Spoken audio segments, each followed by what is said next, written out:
내가 돼지띠야, 결혼했어. 3대가 들고 돼지띠인데 축이 꼈는데 결혼해버린 거야? 그러면 혼인 살성이 붙은 거야. 문제가 생긴 거야.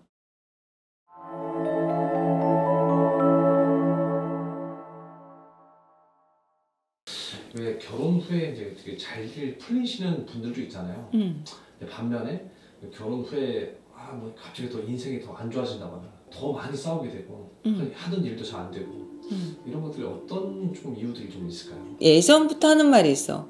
새 사람 들고 3년이다. 새 집 짓고 3년이다. 우리가 인동토 난다 그러고 터전에 동토도 난다는 얘기를 하잖아요. 궁합이 안 맞는 것도 있지만은 그게 아니라 결혼을 하지 말아야 되는 시기, 결혼을 해야 되는 시기라는 게 있어. 근데 그 시기가 안 맞아서 그러는 경우도 있어요. 그러면 집안에 뭐 예를 들어서 부모님이 아프다든가 누가 아파서 아니면 돌아가신다든가 아니면은 뭐 사고가 일어난다든가 갑자기 잘 되던 사업이 다 무너진다든가 금전이 뭐 다 없어진다든가 이런 경우가 있는데 예전에 그랬던 것 같아. 예전에 이제 우리 집에 이제 뭐 자주 저 아시는 분의 지인이었던 분이 계셨는데 굉장히 남자 집이 잘 살았어. 사실은 진짜 신기하게 얘기가 그러는 거야. 결혼을 하고 나서 우리 신랑이 재산이 진짜 다 말아먹기 시작하는데 시어머니 시아버지까지 그 바닥을 쳤던 경우가 있어요.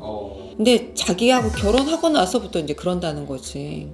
그래서 우리가 상문에만 부정이 되는 건 사실은 아니에요. 혼인 부정이라는 것도 있어.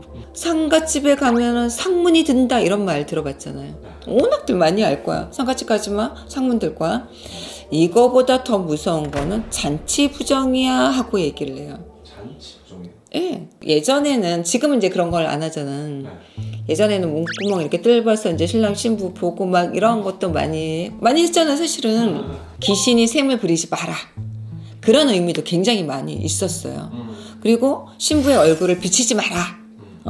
신랑만 먼저 보게 해라. 이런 것도 있었어요. 그래서 얼굴을 조금 가리거나 이런 걸 많이 했었는데 왜 그러냐면 질투를 하거나 귀신이 시기를 해가지고 못 살게 한다. 또 하나는 각시로 변장을 하고 둔갑을 할 수도 있다. 그래서 얼굴을 보이지 마라. 이런 것도 이제 많이 했죠. 이제 그랬는데 뭐 요즘은 이제 그런 거는 사실은 아니잖아요. 그리고 우리가 패백이라는 건 조상한테 인사를 하는 거야. 부모한테만 인사하는 게 아니에요. 요즘은 패백을 다 빼잖아요. 사실은 안 하잖아요. 예전에는 그런 절차가 있었어. 그러면은 조상들한테 인사를 하는 거랑 다 똑같은 거기 때문에 이 조상들이 오게 되면은 잔치에는 수많은 사람들이 오잖아. 수많은 부정을 안고 올 수도 있고 수많은 막말하면 상문도 안고 들어올 수가 있는 거고 여러 가지가 문제가 있어요. 그래서 좋은 일에 사가 끼고 좋은 일에 부정이 탄다. 그래서 그런 걸 이제 조심해라 그러는 건데 이제 혹시 주변에서 아니면은 내가 지금 현실상 결혼을 하고 났는데 결혼 날짜 잡아놓고 뭐 부모님이 아프다든가 부모님이 돌아가신다든가 이러면은 사실 혼인을 하기 전에 혼인살성이라는 게 있는데 이 혼인살을 안 푸는 거야. 그러면 살을 끼고 나서 결혼을 하게 되면은 집안에 우환이 생기는 거예요. 그래서 인동토에다 잔치 부정에다가 궁합이 약간 결혼에 이제 아직 하는 시기도 아닌데 궁합이 안 맞다든가 그 해운년의 궁합이라는 거 있잖아. 너와 나의 궁합도 중요하지만은 만약에 올해가 을사년이야. 내가 돼지띠야, 결혼했어. 3대가 들고 돼지띠인데 축이 꼈는데 결혼해버린 거야. 그러면 혼인 살성이 붙은 거야. 문제가 생긴 거야. 이런 거는 사실 결혼하기 전에 예방을 하거나 우리가 이제 혼인 여탐이라서 풀어내고 뭔가 결혼을 했어야 되는데 그러지 못하고 결혼을 해서 힘들어지거나 문제가 생기는 거예요. 만약에 본인들이 그런다 그러면은 가까운 선생님한테 가서 한번 자문을 구하시고 이거는 뭐 막말로 말해서 예방을 해가지고 다 되는 건 아니고 여러 가지의 문제가 껴있을 수도 있는 거니까 한번은 자문을 구해보는 게 좋으시고요. 그래도 내가 뭔가를 이런 걸 조금 예방을 내가 지금 하고 싶다 이런 경우들도 있잖아요. 우리가 이제 뭐 나쁜 기운은 묶어서 걷어내서 버린다. 묶어내서 버려야 되는 상황이에요. 그러면은 집안에다가 우리가 그 미나리 있어. 미나리 대만 필요해. 대를 한 요만하게 잘라 7개씩 잘라가지고 요 미나리를 묶으세요.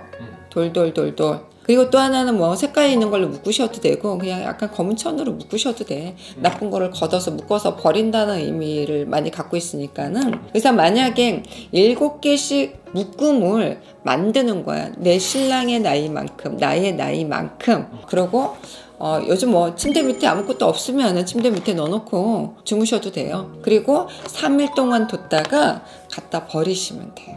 그렇게 해서 한번 조금 혼인살성에 문제가 된 걸 묶어서 한번 버려보시는 것도 좋으실 것 같고, 혼인살성은 어떻게 보면은 굉장히 상문보다 무서운 게 혼인살성이니까 잘 풀어야 되고 안 끼는 게 좋고, 뭐 결혼을 앞두고 계시는 분들은 태기를 잘 하셔서 만약에 올해가 아니라면은 뭐 내년쯤에 하시는 것도 좋으신 거니까 혹시 한번 자문을 구하신 다음에 혼인 날짜를 잡는 게 좋으실 것 같아요. 감사합니다.